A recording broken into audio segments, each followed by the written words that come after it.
Henri Frederic Amiel said, "Life is short, and we have never too much time for gladdening the hearts of those who are traveling the dark journey with us.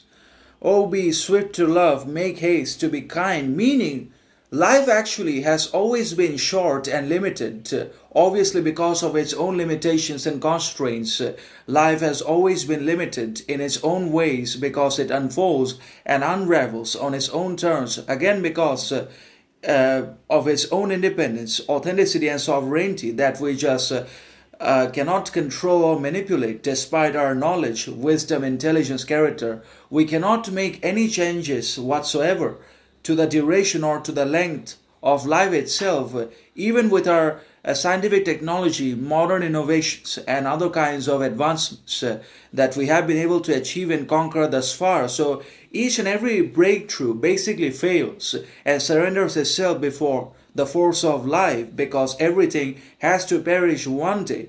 Now, the constant recycling and continuation of life is also another matter. Life always renews and resurrects itself because, again, it ends. And because it ends, because we perish, alongside other things vanish. So the new ones are created and brought forth because of the force of life again in one way or another. And that means we basically have to invest in ourselves rather than trying to complain about the others or impressing the others, the society, the bureaucracy, the hierarchy. We just cannot afford to be cozying up to any of the external architectures or governments whatsoever. We have to invest and prioritize our own emotional, mental, and psychological health and well-being. Alongside, we also have to focus on and emphasize the development of integrity, morality, character, clarity, intention, purpose, so that we have to fight for something and not nothing,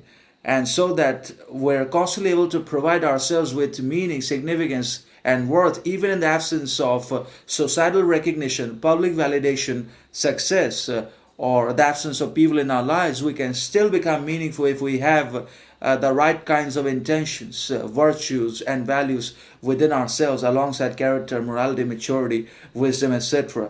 And alongside that, we also have to make it into a habit and practice kindness, understanding, compassion, and benevolence for everyone and the others in society, because the greatest wealth which we will keep forever is the wealth we have given away, and that is kindness, understanding, love, compassion. And if we have more than we need, then we can obviously use that resource for the elevation and the upliftment of the others out of poverty.